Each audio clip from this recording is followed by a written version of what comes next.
Okay, here we go again. Second part of my talk on the using the GEET and the Joe pipe technology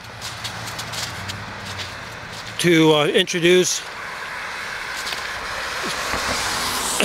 a unlimited, to produce a new type of super fuel that's going to provide an unlimited heat source. As you know, back in the spring of 2005, actually before, a few months prior to the discovery of the Joe pipe, I was told by the Most High God in a dream that a time would come wherein the perfection of the fuel state, the state of the fuel, is going to lead to not only just a unlimited heat source, but also for unlimited power. So we're actually at the early beginnings of using the Joe pipe and the GEET system to provide a enhanced GEET gas for such a purpose.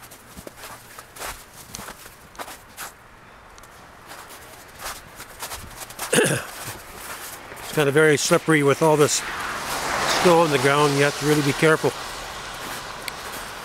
But anyway, I've been thinking of how to practically apply the understanding of all this into a workable prototype.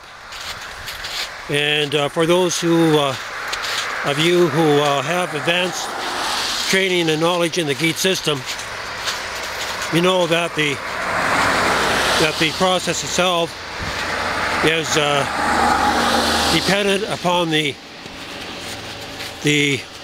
motion or the spin of the heat around that's going through the reactor chamber. In other words, you have like a fire tornado spinning around the reactor tube itself in one direction, right? And so what happens inside the reactor tube is that the gas coming in, the fuel that's being produced by the bubbling of the oil inside the chamber is causing a counter flow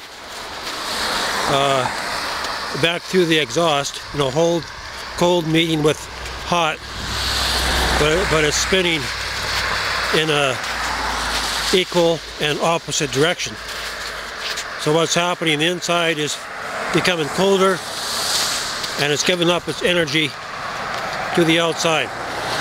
So that's where you have the true properties of the vortex technology being applied. Even though that you have one pipe inside of another pipe,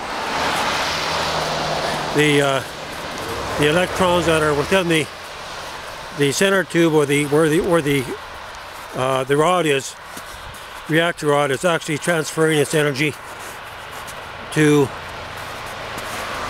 the heat.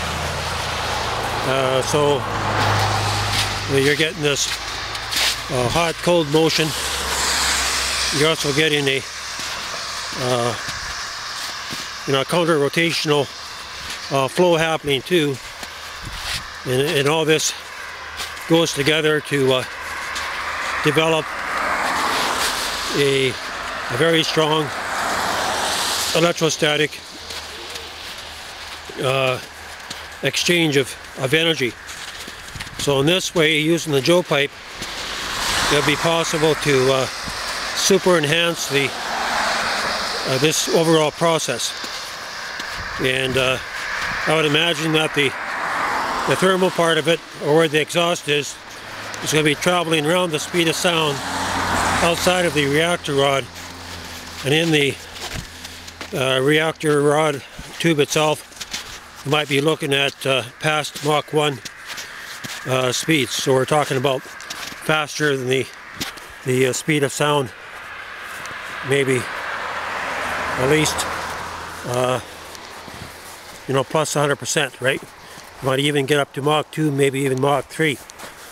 And the faster on the outside, the faster on the inside. Faster on the outside, the faster on the inside. So the Joe pipe will actually enhance the vortex operation, like the overall production of the GEET process. Just going to, no, that's okay, I'll wait on that. And if you take that into consideration, it's quite something to think about, because now you're able not only to I've got lots of water to try to get through.